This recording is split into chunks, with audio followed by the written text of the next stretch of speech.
Alright, this is the bending tool that you've been emailing or asking about. Just a simple die type tool that you can use to bend 1 3/8 galvanized steel tubing, in particular chain link fence top rail, that you can get at the local hardware stores or Home Depot or Lowe's. So this is the tool. With the tool comes the bending device, or your cheater bar, lever bar. And what we've done here, the simplest way we found to use this tool is to mount it on a piece of 4x8 plywood. We've used a piece of 1/2 inch plywood, and then we've backed it up with, set that down for a second here, we've backed it up with some 2x4s. And then in order for your piece of tubing to ride in the middle of the bender, we've attached some building stakes, just some regular wood building stakes, so that it keeps your piece of tubing in the middle of the bender. Now the bender has pre-drilled holes where you can take a bolt and bolt it down. Once you have it mounted on a piece of plywood, you simply slide the plywood into a pickup or mount it to a table. You can also mount it vertically too, but we found this to be the easiest way to use the bender. You slide it into the pickup between the wheel wells, and then over here you'll see we have a short piece of 2x4 that goes between the corner post of the bed and our piece of plywood, so that it secures it so that it doesn't move when you're bending the piece of tubing. Okay, over here we have 2 pieces of chain link fence top rail. It's important, it's not mandatory, but we have found it to be much easier to buy the chain link fence top rail that has a crimped end on it. Okay, so when you get your chain link fence top rail, we found it easier to get the ones that are already crimped. So we have 2 pieces here. It takes 2 pieces to make 1 hoop. We've made a mark at 24 inches. We're going to bend 10-foot wide hoops. We've made a mark at 24 inches on our first piece. Our first piece has the crimped end.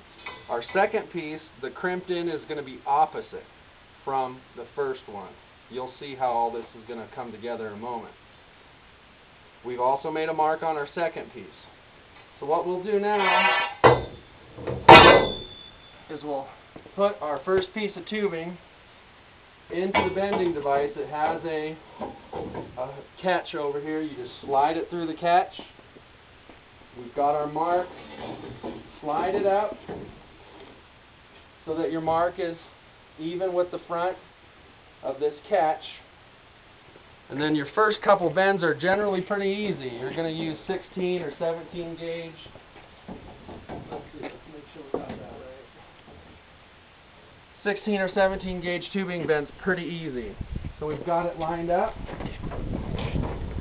And we just bend it around the tool like that. It's going to have some recoil in it. It's going to bounce back. That's normal. It's alright. After you've made your first bend, you've pulled it all the way up to the tool like you see there. Push it through. Second bend's going to be a little harder. Bend it again. Push it through a third time, and then this is where your lever bar is going to come in handy. Slide your lever bar inside. And go ahead and make your last bend. It's important that you don't overdo it on your last bend with the lever bar. You'll kind of kink the end of the hoop, and you don't need to do that. Just bring it down so that it's close, maybe within an inch of the tool, and you've done your first hoop. Take your lever bar out. I don't know if you can get a shot of this, Mikey. This is the first half of a 10-foot wide hoop. We'll set it down. We'll grab our second piece.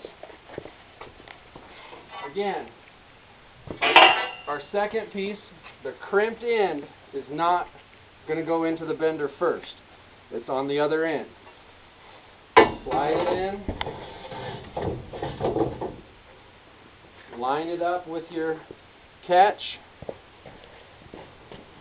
Go ahead and come around, and you see how the spacers that are coming handy.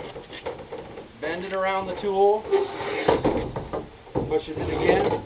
This time you're going to use the other end of your lever bar. Slide it over the crimped end of the piece of tubing. Make your bend. Push it through. Make your bend, and once again, don't go too far on your last bend. You'll crimp it and it'll be too much. You can always come back if you need to and put it in the bender again and fine tune it. Got our second hoop. It'll take me a minute here to put this together.